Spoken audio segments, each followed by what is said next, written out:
주님 감사합니다. 이 모든 말씀 우리 구주 예수 그리스도 이름으로 기도합니다. 아멘. 이 시간에 오늘 본문 함께 보겠습니다. 오늘 본문은 요한일서 3장 13절부터 24절입니다. 요한일서 3장 13절부터 24절입니다. 저희 한 절씩 번갈아 가면서 교독하겠습니다.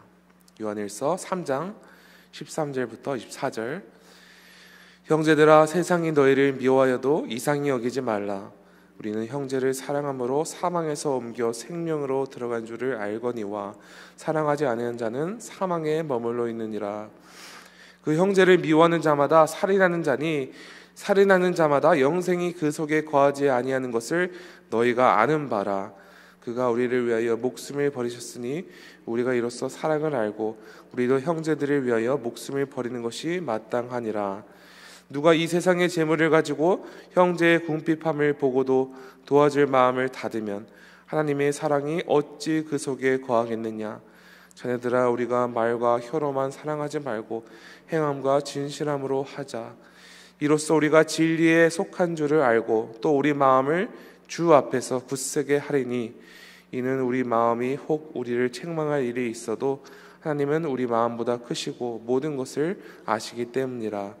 사랑하는 자들아, 만일 우리 마음이 우리를 책망할 것이 없으면 하나님 앞에서 담대함을 얻고 무엇이든지 구하는 바를 그에게서 받나니 이는 우리가 그의 계명을 지키고 그 앞에서 기뻐하시는 것을 행함이라.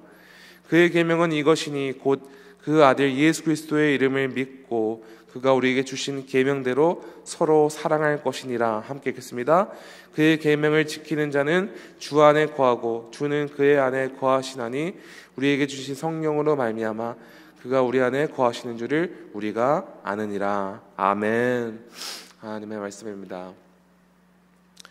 사도 요한은 2장에서 우리가 하나님 빛 가운데 거하면 하나님의 계명을 지키는 것이 너무나도 당연하며 마땅히 우리의 형제를 사랑하는 것이 마땅하다고 말했습니다. 오늘 본문은 더욱 나아가 설명하기를 우리가 사망에서 생명으로 옮겨진 자이기 때문에 우리가 형제를 사랑하는 것은 당연한 결과물이라고 말하고 있습니다. 여러분, 우리는 새로운 피조물입니다.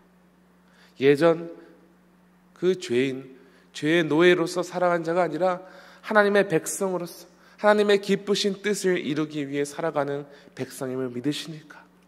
그렇다면 우리는 구체적으로 어떻게 형제를 사랑해야 합니까?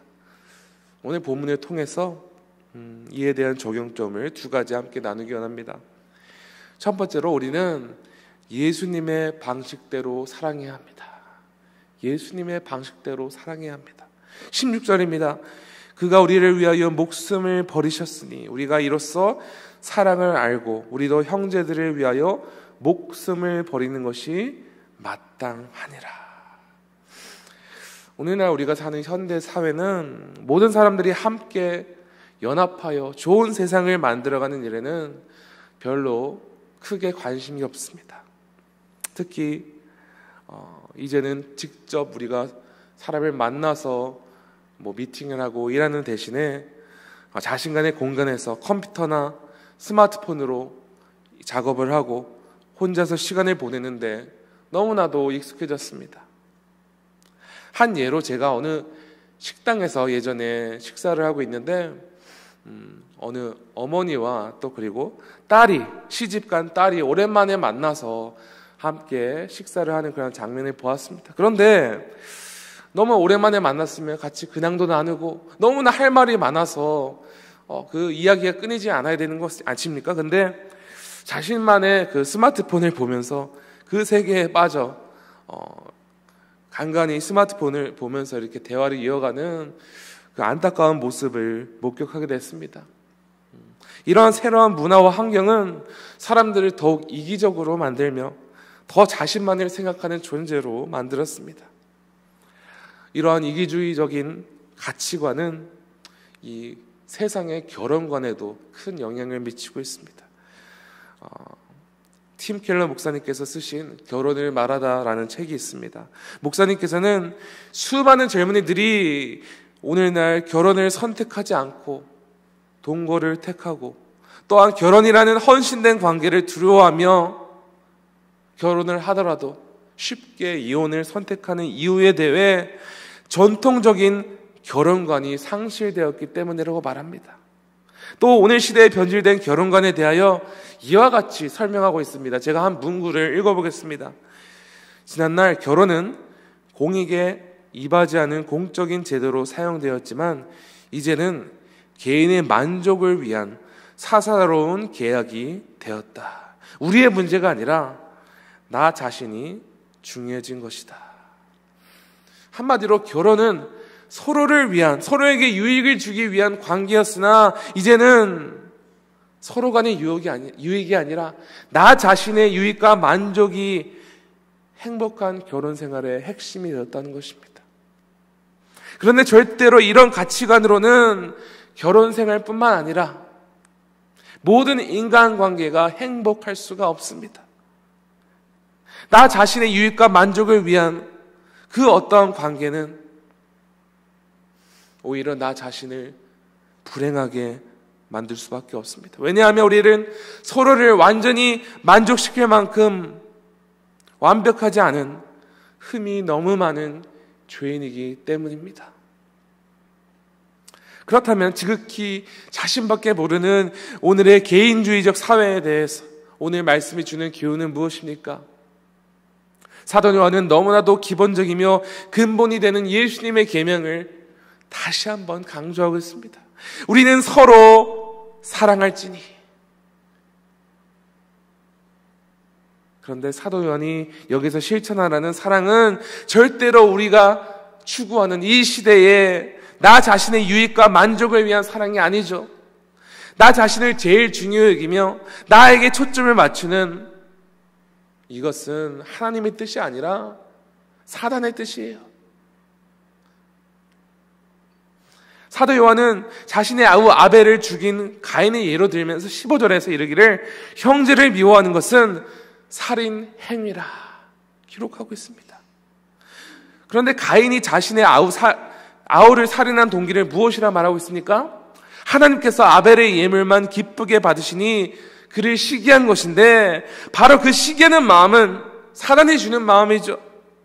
가인처럼 자신이 주목받지 못해서 남을 시기하며 미워하는 행위는 실제로 살인을 저지르지 않을지라도 예수님의 말씀대로 살인하는 행위나 마찬가지라는 것입니다. 사도 요한은 사단이 주는 이런 세속적인 마음으로는 다른 형제를 사랑할 수 없다 말하고 있습니다. 여러분, 우리는 어떻게 사랑할 수 있습니까? 먼저 예수님께서 우리를 사랑하신 방식을 알아야 합니다. 16절에서 사도 요한이 말하기를 예수님께서 자신의 목숨을 희생하시면서까지 우리를 사랑하셨다 말하고 있습니다. 예수님께서 자신의 유익과 만족을 포기하셨습니다. 예수님께서는 이 땅에 오신 이유는 절대로 자신의 위엄을 드러내고자 권력을 마음대로 휘둘려서 스스로를 만족시키고자가 아니었습니다. 예수님께서 오직 생각하신 것은 자신의 유익과 만족이 아닌 오직 양들의 유익과 만족이었습니다. 요한복음 10장 11절입니다. 나는 선한 목자라. 선한 목자는 양들을 위하여 목숨을 버리거니와. 예수님께서 실천한 사랑은 남을 위해 목숨까지 버리면서 희생하는 사랑이었습니다. 사도 요한은 이런 예수님의 모습을 우리가 닮아 마땅히 다른 형제를 위해 목숨을 버리는 것이 마땅하다 강력하게 권면하고 했습니다. 여러분, 근데 현실적으로 우리가 다른 지체를 위해서, 형제를 위해서 우리 목숨을 버리는 것이 가능합니까? 사도 요한은 여기서 우리가 실제로 우리의 목숨을 요구하는 것이 아니죠.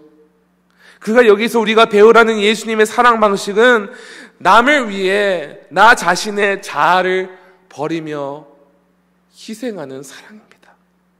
다른 형제를 사랑하기 위해 먼저 우리가 버려야 되는 것은 우리 자신의 유익을 얻고 만족을 얻고자 하는 그 이기적인 마음과 동기입니다. 진정으로 다른 형제들을 섬기고 사랑하는 데는 내가 손해보는 것이 불가피하다는 것입니다. 첫 번째로 우리는 예수님의 방식대로 사랑해야 한다고 말씀드렸습니다. 두 번째 영적 교훈을 나누기 원하는데요, 두 번째로 우리는 행동과 실천으로 사랑을 구현해야 합니다. 행동과 실천으로 사랑을 구현해야 합니다. 저희 한번 17절과 18절을 함께 봉독해 볼까요? 시작. 누가 이 세상의 재물을 가지고 형제의 궁핍함을 보고도 도와줄 마음을 닫으면 하나님의 사랑이 어찌 그 속에 거하겠느냐. 자녀들아, 우리가 말과 혀로만 사랑하지 말고 행함과 진실함으로 하자. 사도 요한은 남을 사랑하기 위해서 자신의 자아를 버리고 희생해야 한다는 그 가르침에서 더 나아가 우리가 이런 사랑을 구체적으로 실천해야 한다고 말합니다. 17절 18절을 통해 사도 요한은 우리가 이 생적 사랑을 구체적으로 실천하지 못하는 예를 들고 있는데, 첫 번째로 이웃이 경제적으로 도움이 절실히 필요함을 목격함에도 심지어 그들을 도울 능력이 되면서도 지켜만 보는 우리의 모습을 지적했습니다. 18절에서는 이 모습에 대해 우리가 말로는 다른 사람들을 불쌍히 여기고 측은히 여기고 그들을 위하는 척하지만 그들을 실제적인 행동으로 사랑하는 모습이 전혀 없다고 말하고 있습니다. 여러분, 우리가 사랑을 실천하지 않은 제일 큰 이유는 남을 사랑하면서 내가 나에게 생길 수 있는 희생과 손해를 두려워하기 때문입니다. 여러분, 오늘 이 말씀은 단지 우리 주변에 재정적으로 어려운 이웃들을 재정적으로 도우라는 이 정도의 말씀으로 해석하고 적용해서는 안 됩니다. 물론 구회단체를 통해서 이웃을 돕고 교회를 통해 특별헌금을 통해서 어려운 이웃을 돕는 건 너무 중요합니다.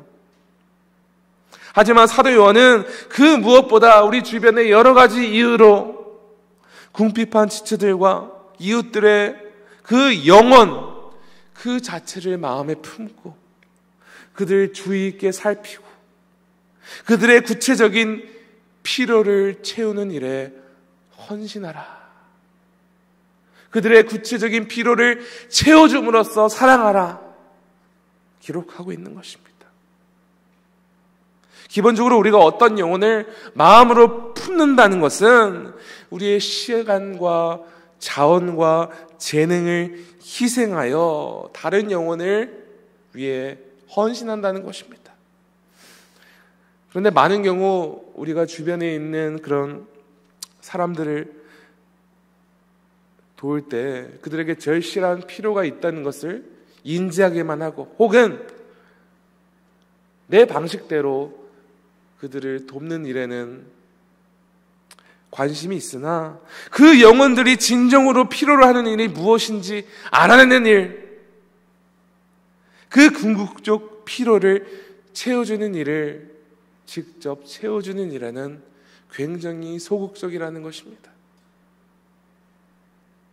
그 결정적인 이유는 그 단계까지 영혼을 품고 섬기려면 희생이 필요한데 부담스럽고 우리의 일상을 살아가는데 큰 지장이 되겠다 판단이 되기 때문에 영혼을 온전히 품고 사랑하는 것이 참으로 어렵고 우리가 이것을 주저하게 되는 것입니다. 제가 예전에 좀 기억이 나는 한 일화가 있는데요. 제가 어느 타 교회에 예전 이름이다 다른 교회에 이제 새벽 예배 말씀을 전할 기회가 있었습니다.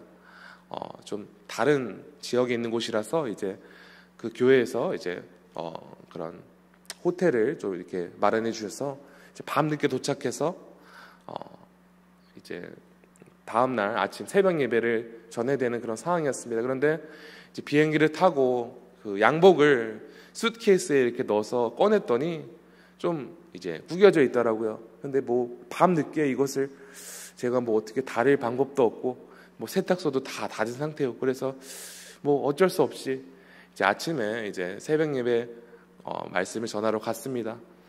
그리고 말씀을 전하고 나서 어떤 성도님 한 분이 찾아오시더라고요.